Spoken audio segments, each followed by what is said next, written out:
because you talk about it being wrapped up in a flag, you talk about all the other issues that come in as well. I wondered if I could bring Brian in at this point.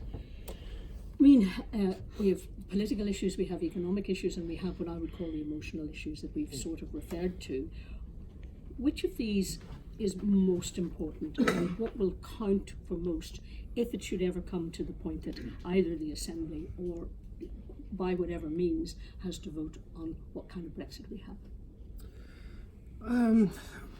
I think the political and ideological aspect is wrapped up in the emotional aspect, and I mean, as a result of Brexit, situation here, which was polarised anyway, has become much more extreme, and there's really the middle ground in Brexit no longer exists. You're either very much for it or very much against it. On the national side, there is an enormous and growing resentment about being dragged out of the European Union against the people's will. Not just about being dragged out against nationalist will, but in fact, the population here, they voted to remain by a substantial majority. So there's huge resentment about being dragged into what in effect is an English nationalist psychodrama. It's a whole problem about English nationalism, the identification of Englishness versus Britishness, what it means, harking back to the past. So there is this enormous emotional charge that goes with Brexit, and it's not going to get any better because there is no good Brexit. There's no good Brexit in general, and there is no good Brexit for the north of Ireland. We all know we're going to be worse off as a result of it. That's something which fuels the resentment among nationalists. We don't have to. Theresa May actually said in a couple of major speeches that people were going to be worse off. The people on the far right in the Conservative Party, like Rhys Mogg, said, well, you know, I mean, eventually, it could take as long as 50 years, but, you know, we'll get better. But Brian, you're talking about people who resent being dragged out of the EU. There's a large body of people in Northern Ireland who feel that they're going to be dragged out of the Union as a result of this. Yes. Is that a reasonable fear, Leslie?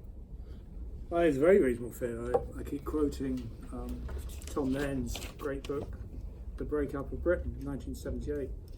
And he warned against the dangers of devolution, although he's in favour of it, and so these consequences. I'm an economist who reads a lot of history, but through my colleagues and one who used to be the Dean of the Law School at Queen's, I've become very interested in the sort of economics and socioeconomics of constitutional issues.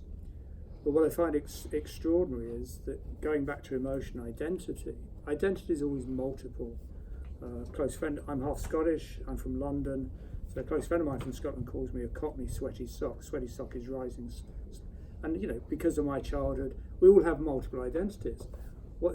In terms of identity and emotion, the worrying thing is, as you said, is that English identity has become singular around an imagined community, to quote Benedict Anderson, a kind of wonderful, you know, perfidious Albion that never existed. And I suppose what my major concern is the way in which Northern Ireland in particular is viewed, particularly amongst a number of journalists in Westminster, and how they also perpetuate ignorance. So at the Open University we have something called the Strategic Research Area for Citizenship and Governance, and what we've been trying to promote is an idea of educational citizenship, not the kind of things that in schools.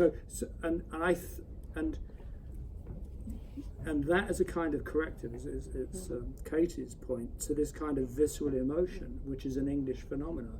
I think a lot of people would say perfidious Albion certainly did exist, and I think there are some unionists in Northern Ireland who would say perfidious Albion certainly exists at the moment. I want to bring Aodhan in at this point because we've been talking about the kind of psychological aspects, a bit of politics, but you're right at the heart of the economic issues here, because Retail Consortium, the proposal at the moment is, as far as I can understand it, and I don't know how many people here do understand it, is that the customs arrangements will be that there will be checks going east to west, but not west to east.